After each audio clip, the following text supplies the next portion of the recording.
அனைவருக்கும் வணக்கம் நண்பர்களே. நீங்கள் பார்த்துக்கிட்டு இருக்கிறது யூனிவர்ஸ் ஆஃப் கண்டெய்னர்ஸ். வீடியோக்குள்ளே போகிறதுக்கு முன்னாடி மறக்காமல் சப்ஸ்கிரைப் பட்டனை ப்ரெஸ் பண்ணிடுங்க. பக்கத்தில் இருக்கிற பெல் ஐக்கானையும் ப்ரெஸ் பண்ணிடுங்க. அப்போ தான் நான் போடுற ஷிப்பிங் கண்டெய்னரை பற்றின வீடியோக்கள் உங்களை உடனுக்குடனே வந்து சேரும். இந்த பதிவில் நாம் எதை பற்றி பார்க்க போகிறோம் அப்படின்னா, இன்றைக்கான பதிவில் இந்த 20 அடி கண்டெய்னரில் ஸ்டீல் ஃப்ளோரிங் பயன்படுத்தப்பட்ட ஒரு கண்டெய்னரை பற்றி தான் பார்க்க போகிறோம். இந்த ஷிப்பிங் கண்டெய்னரில் பார்த்தோம்னா இதனுடைய ஃப்ளோரானது ஸ்டீல் ஃப்ளோரிங்கால் செய்யப்பட்டிருக்கும்.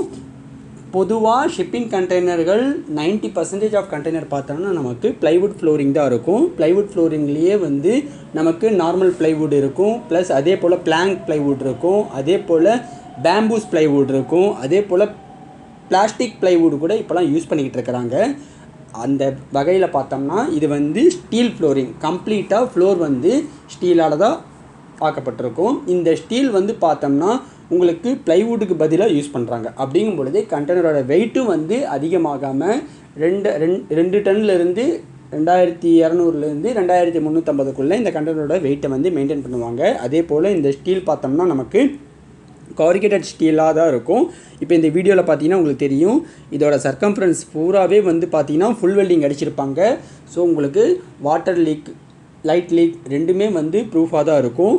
ஏன்னா ஒரு சின்ன ட்ராப்போ ஒரு வாட்டர் லீக்கோ லைட் லீக்கோ வரக்கூடாது. வந்துச்சுன்னா உள்ளே இருக்க கார்கோவை அஃபெக்ட் பண்ணுவோம். அது இந்த ஸ்டீல் ஃப்ளோரிங்க்கும் சாதாரண ப்ளைவுட் ஃப்ளோரிங்க்கும் இருக்கிற ஒரு சின்ன ட்ராபேக் என்னென்னு பார்த்தோம்னா, சாதாரண ப்ளைவுட் ஃப்ளோரிங் பார்த்தீங்கன்னா உங்களுக்கு சமதளமாக இருக்கும், எந்த ஒரு டிஸ்டர்பன்ஸுமே இருக்காது, அதாவது எந்த ஒரு பவுன்சிங்குமே இருக்காது ஃப்ளோரில். பட் ஆனால் இந்த ஸ்டீல் ஃப்ளோரிங்கில் பார்த்தீங்கன்னா உங்களுக்கு இந்த கிராஸ் மெம்பருக்கு இடையில பார்த்தீங்கன்னா ஒரு லைட்டான ஒரு சின்ன மெல்லிய பவுன்சிங் இருக்கும், அதாவது மேலே கீழே போயிட்டு இருக்கும்.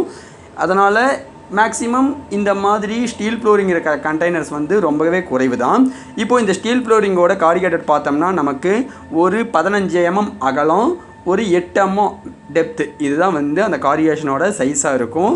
இந்த ஸ்டீல் ஃப்ளோரிங் எல்லாமே பார்த்தீங்கன்னா ப்ளைவுட்னா ஸ்க்ரூ பண்ணிடுவோம். இது ஸ்டீல் ஃப்ளோரிங்கிறதுனால ஃபுல்லாகவே ஃபுல் வெல்டிங், மேலே டாப் சைடில் ஃபுல் வெல்டிங் அடிச்சிருப்பாங்க, அண்டர் சைடில் ஸ்டிச் வெல்டிங் அடிச்சிருப்பாங்க. அதே போல் இந்த கண்டெய்னர் ஸ்டீல் ஃப்ளோரிங் யூஸ் பண்ணியிருக்க கண்டெய்னர் தான் அப்படின்னு சொல்லிட்டு கண்டெய்னரோட ஃப்ரண்ட் சைட்லேயே நமக்கு ஒரு இண்டிகேஷன் கொடுத்துருப்பாங்க, ஸ்டிக்கரிங் கொடுத்துருப்பாங்க. மற்றபடி வேறு எந்த ஒரு வித்தியாசமுமே இருக்காது.